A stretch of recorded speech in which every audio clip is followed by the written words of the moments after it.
Assalamualaikum warahmatullahi wabarakatuh. Halo semuanya, perkenalkan saya Cika Widya, kelas 3C Prodi Ilmu Komunikasi Universitas Singapura Bangsa Karawang. Di video ini saya akan membahas tentang materi paradigma interpretif dalam kajian semiotika. Langsung saja kita ke videonya. Oke teman-teman, sebelumnya kita harus tahu dulu nih, apa sih yang dimaksud dengan paradigma? Perbincangan tentang paradigma selalu memunculkan definisi yang beragam. Banyak sekali para ahli yang mendefinisikan paradigma. Namun dapat kita simpulkan bahwa paradigma merupakan sebuah pandangan atau cara pandang seseorang terhadap dirinya dan juga lingkungannya yang digunakan untuk menilai dunia dan alam sekitarnya, lalu akan mempengaruhi dalam bentuk pikiran, sikap, dan tingkah laku. Selanjutnya kita akan memasuki bahasan tentang paradigma interpretif. Burrell dan Morgan menggambarkan interpretif sebagai paradigma yang memiliki karakteristik memahami dan menjelaskan dunia sosial yang tidak terlepas dari kacamata personal yang terlibat langsung dalam sebuah proses sosial. Secara umum, paradigma interpretif lahir dari adanya reaksi paradigma positivistik yang dianggap kurang komprehensif untuk menjelaskan sebuah realitas. Paradigma interpretif memandang realitas sosial sebagai sesuatu yang holistik, berproses, dinamis, dan memiliki makna subjektif. Paradigma interpretif cenderung menggunakan metode kualitatif. Kenapa?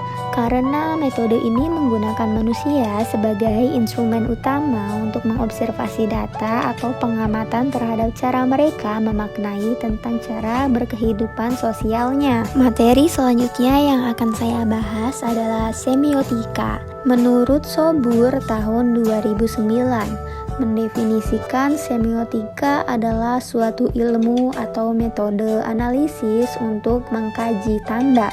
Bagaimana sih tanda yang dimaksud dalam semiotika? Tanda dalam semiotika adalah segala sesuatu yang dapat diamati atau dibuat teramati dapat disebut dengan tanda. Karena itu, tanda tidaklah terbatas pada benda. Adanya peristiwa, tidak adanya peristiwa, struktur yang ditemukan dalam sesuatu kebiasaan, semua ini disebut dengan tanda. Untuk mempelajari bagaimana manusia memaknai hal-hal di dunia ini. Ada 3 elemen utama dalam semiotika. Yang pertama, tanda adalah sesuatu yang berbentuk fisik yang dapat ditangkap oleh panca indera manusia dan merupakan sesuatu yang merujuk hal lain di luar tanda itu sendiri. Yang kedua, acuan tanda atau objek adalah konteks sosial yang menjadi referensi dari tanda atau sesuatu yang ditunjuk tanda.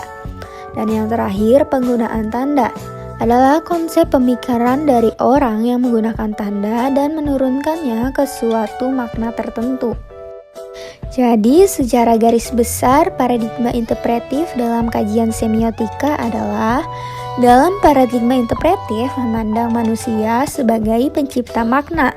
Paradigma interpretif akan memahami tanda-tanda atau sebuah realitas yang mempunyai aspek kebenaran yang tergantung dari sudut pandang orang yang diobservasi. Lalu di sini ada satu contoh kasus dari materi yang sudah kita pelajari tadi. Latar belakang melakukan penelitian ini adalah fenomena ibu yang berkarir membuat anak harus bersikap mandiri dalam melakukan setiap hal dikarenakan kesibukan orang tuanya. Oleh karena itu, setiap ibu yang berkarir menginginkan anaknya memiliki konsep diri sebagai pribadi yang mandiri.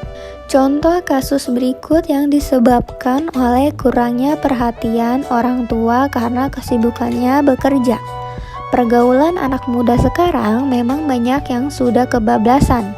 Mereka memanfaatkan kelengahan orang tua yang sibuk di luar rumah untuk melakukan hal-hal yang tidak wajar. Saat kedua orang tuanya tugas di luar kota, sang anak malah berbuat tidak senonoh dengan pasangannya di rumah.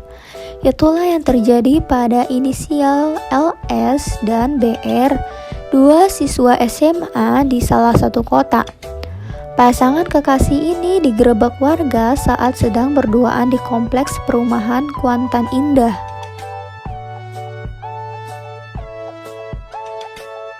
Hasil penelitian menunjukkan bahwa jenis pekerjaan yang digeluti oleh ibu yang berkarir berpengaruh pada intensitas pertemuan, frekuensi, dan durasi komunikasi antara ibu dengan anak.